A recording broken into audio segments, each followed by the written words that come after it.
इफ्तिखार साहब ने बड़ी एक इम्पॉर्टेंट बात की। उन्होंने कहा देखो ये जो ब्यूरोक्रेसी है, गवर्नमेंट तो ये चलाती है, 32 साल एक बंदे की नौकरी होती है, सियासतदान तो 5 साल के लिए आते हैं। क्यों? सही बात है कि बास्कत पीजे 5 साल के लिए भी नहीं आते हैं। थोड़े घर चला दिया जाता है, 5 साल के तक नहीं आते हैं।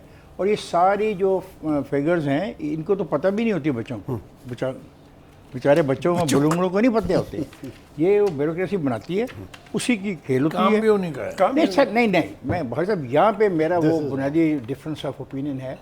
अगर गलियाँ मेरी बननी है लाहौर शहर की, तो ये फैसला लाहौर शहर के मुंतखब नुमाइंदों को करना चाहिए। उनका इनपुट लेके फिर ब्यूरोक्रेसी के बगैर तो बजट बन नहीं सकता। तो क्या यहाँ पे इनपुट नहीं लिया जाता ना, ये तो प्रॉब्लम हो रही है। यानी इतना पैसा जो अभी पढ़ोगे कल लाहौर शहर के लिए इतना रखती है, इतना आप ये कह रहे हैं कि ना पीटीए के दौर का फर्क है ना आज के दौर का फर्क है। मैं कहता हूँ ये मुसलसल एक अमल चला रहा है। मैं जो बात कह रहा हूँ, मेरी बात अगर आप मैं समझ रहा हूँ, समझने की कोशिश कर रहा हूँ। सर देखें, हम लाहौर के रहने वाले हैं, लाहौर के मुंतखब नुमाइंदे हैं। लाहौर के लिए आप कहते हैं इतना बजट है, लेट देम डिसाइड कि कितना बजट चाहिए, कम चाहिए उनको।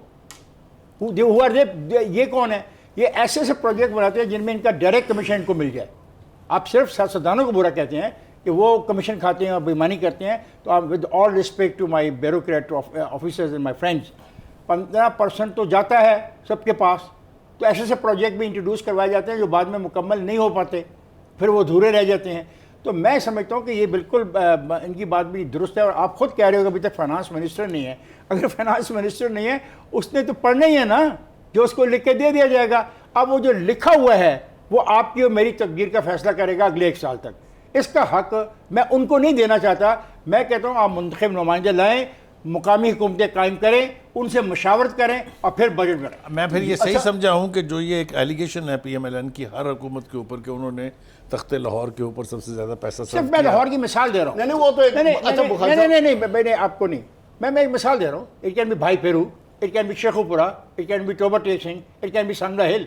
सवाल है कि ये कौन फैसला करते? मैंने आज पढ़ा है आज़ाद कश्मीर का बजट जो सड़कों का फैसला किया गया, वहाँ पे वो सड़कें बनेंगी जहाँ पे लोगों के मफादात होंगे, माली मफादात। अब तो एक नई खौफनाक चीज़ आ गई है।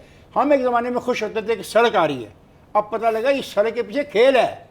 तमाम ज़मीनें मुल्का ख़रीद लेते हैं। कौन ख़रीदते हैं? जिनको पता होता है सड़क यहाँ से जानी हो। किन को पता होता है? सरकारी अफसरान को।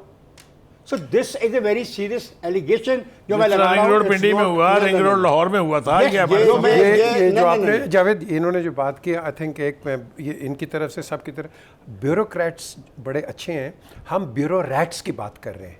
ये जो ब्यूरोक्रेट्स का नाम ख़राब करते हैं कि यू नो जिस तरह मैं कहता हूँ कि 1100 के 1100 पॉलिटिशियन ख़राब नहीं है, इस तरह ये भी बेनिफिट ऑफ डाउट देना चाह रहा है। I stand with you.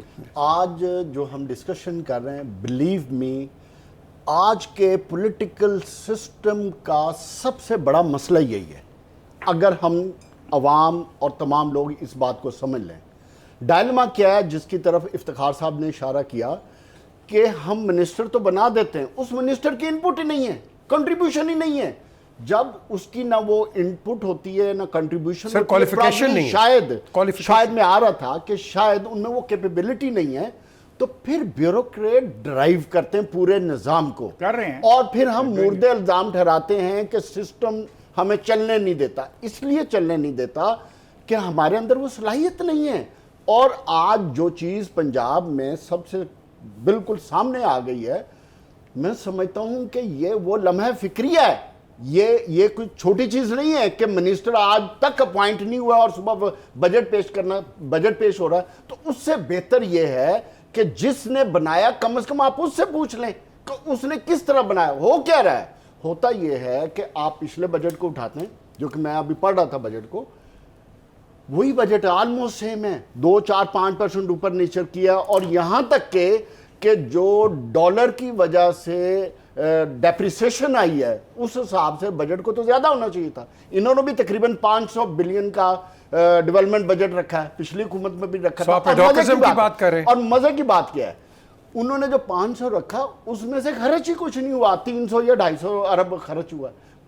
This is the issue. जब आपका जो इफ्तिखार साहब जिसकी तरफ बहुत बड़े इशू की तरफ हाईलाइट कर रहे हैं कि जब हमारे इलेक्टेड रिप्रेजेंटेटिव अपनी कंट्रीब्यूशन नहीं करते, उनसे पूछ के हर डिस्ट्रिक्ट के हवाले से पूछ के उनके मसाइल, उनको किन किन चीज़ों की ज़रूरत है आप बजट में एलोकेट नहीं करेंगे तो फिर बजट ऐसे ही बनेगा। बजट फिर एनुअल आपको होगा ये कि जून के महीने में, मैं इस चीज़ की गवाही दे रहा हूँ, लाहौर में 12-12 बजे सड़कें बन रही हैं।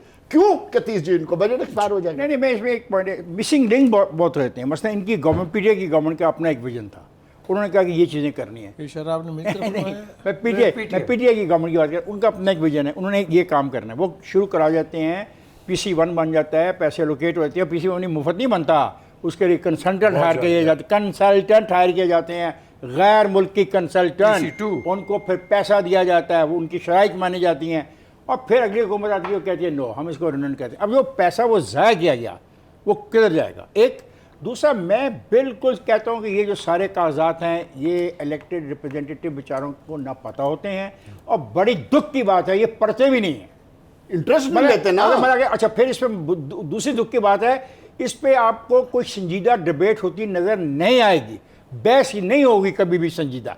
क्यों? पार्टी में तकसीम होते हैं कि एक ए पार्टी और बी पार्टी, जो हुक्मरान पार्टी होती है उसकी ख्वाहिश होती है कोई ऐसी मोशन ना आए मुखालफिन की तरफ से, हालांकि वो कितने ही काम की क्यों ना हो। ये एक ख़राबी और है, अदर दैन दी पीपल जिनका हम तस्करा कर रहे थे कि जो फैसले करते हैं, ये कि पॉलिटिकल साइड भी इसमें इंटरेस्ट नहीं ले रही। नहीं, अब एक सेकंड, अब कौमी असम्बली में क्या हुआ है? कौमी असम्बली में आपने बजट तो बना लिया, जिस तरफ अब इफ्तिखार साहब ने फिर इशारा किया है, कौमी असम्बली में कौन सी हेल्दी डिस्कशन होगी?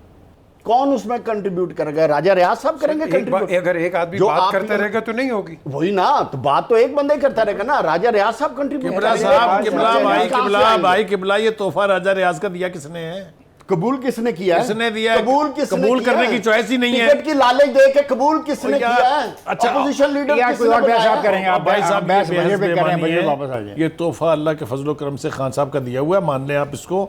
वो ना छोड़ के जाते, 155 की अपोजिशन वाले बंदे अगर पार्लियामेंट हाउस से भाग जाएं तो इस पर भी अकल का भी मातम करना चाहिए और अपना भी मातम करना चाहिए कौमी।